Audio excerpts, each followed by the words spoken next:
So hi, my name is Paddy Hirsch. I'm a Senior Editor at Marketplace. We've been trying to come up with metaphors that can explain simply and easily what's going on with this credit crisis right now. And I've been working with one for a while that I think is fairly illustrative. It's called the credit crisis as Antarctic expedition. And let me explain. Firstly, here we have the Antarctic, a bare waste of ice, and on the Antarctic ice face, we have a number of mountaineers, or a number of expeditioneers, I should say. And each of these is burdened, as expeditioneers are, by large rucksacks, which are carrying all of the vital things that they need to survive. And in the bank's case, let's think of these as banks or as financial institutions. That means bonds, loans, securities, etc., etc. That's what allows them to do business. That's what allows them to make money. And as these gentlemen, or these institutions, these people, move across the ice, occasionally they'll come across a crevasse. And when they come across a crevasse, usually they can just hop across. You know, if they've got too much weight, they can trade some of the weight between them. You know, somebody else can take some of the weight and allow the next man or the next person, the next institution to get across that problem, at which point they can load back up again and carry on as before.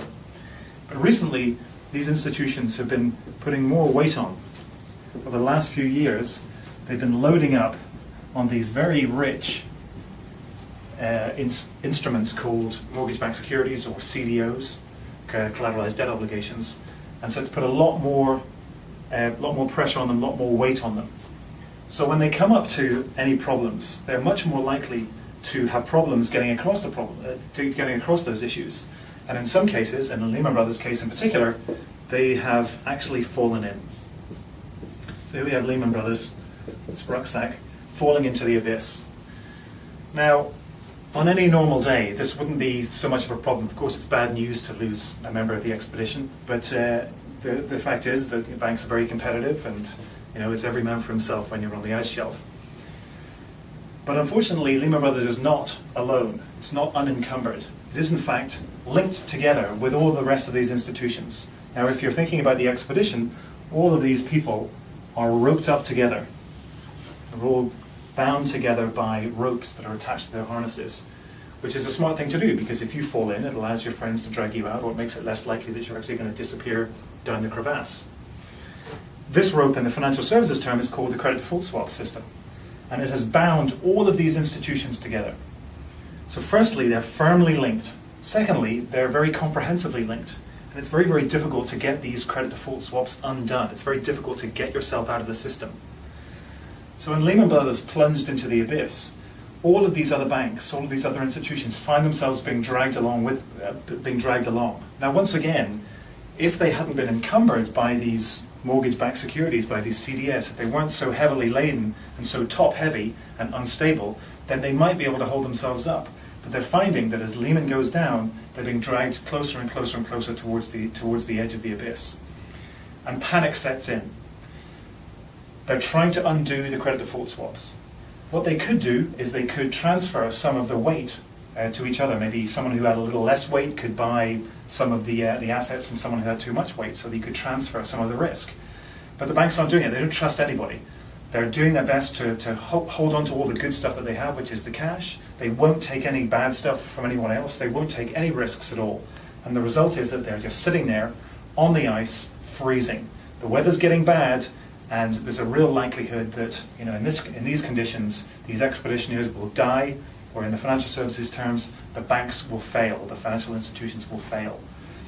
Now, quite recently, the drag down by Lehman Brothers nearly pulled a second institution into the abyss with it, AIG. AIG, an enormous company, heavily laden with credit default swaps, was teetering on the edge. But it was decided that AIG should not be allowed to fail. It's still teetering there. We're still having problems, working out how it's going to cover its debts, how it's going to cover itself, how it's going to survive. But fortunately, there is a solution, a rescue plan, in the shape of Henry's Helo Rescue. All right. So Henry flies in on his helicopter, Henry Paulson, and he has a plan to rescue these expeditioneers. And it can basically work one of two ways. Firstly, he could pick up all the expeditioneers, fish the broken bones of Lehman Brothers out of the hole, put them all on the helicopter, and fly them back to the hospital.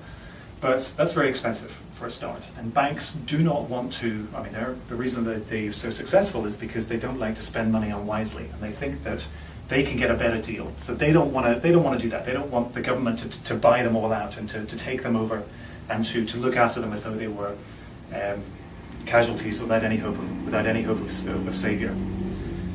So Henry came up with a second plan, which is he will land, and he says he will buy all the stuff, all the equipment in these expeditioners' rucksacks that they don't want. In other words, he will buy all the assets in the bank's portfolios that they don't want and load them onto his helicopters.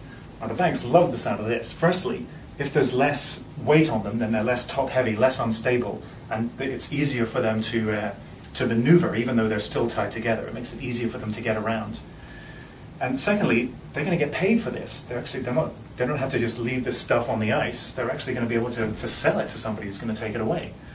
So, and with all of these mortgage-backed securities out of the way, they are now much less encumbered, much more maneuverable, and able to continue on the expedition. And as time goes on, they will be able to unravel this rope that has tied them up with Lehman Brothers. And once they get rid of that particular burden, then they'll be able to swan on as if nothing had happened. What does this mean for Henry? Well, he's taking on all of these so-called toxic assets. Well, they're not necessarily that toxic. I mean, when the banks first bought them, they paid a pretty penny for them, which is why they want to be compensated if Henry's going to be taking them off their hands. So Henry's going to load his helicopter up with all of these things that these banks don't want, and he's going to take them back to base camp. Now, it's costing him a pretty penny, and he's found that he's actually had to maybe raid his company's payroll in order to raise the money to pay for all these securities, these things that the expeditioners don't want. But he knows two things. Firstly, while some of this excess baggage is not worth anything at all, a great deal of it is going to be worth quite a lot of money in the future, particularly because he's buying it at a very deep discount to what these guys paid. He knows he can, if he manages to get back to base camp, he can sell it to other people who happen to be expeditioners, Japanese climbers, for example, or people from Brazil.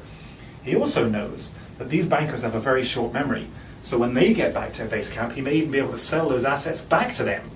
That's how short a memory these guys have. Of course, Henry's problem is that he's only got one helicopter. He's got to get all this stuff back. His wife isn't going to be too pleased when he gets back and she sees what's in the helicopter. And of course, gas is very expensive, so this is not going to be a cheap process. There's a lot of risk involved, but he believes it could pan out in the end.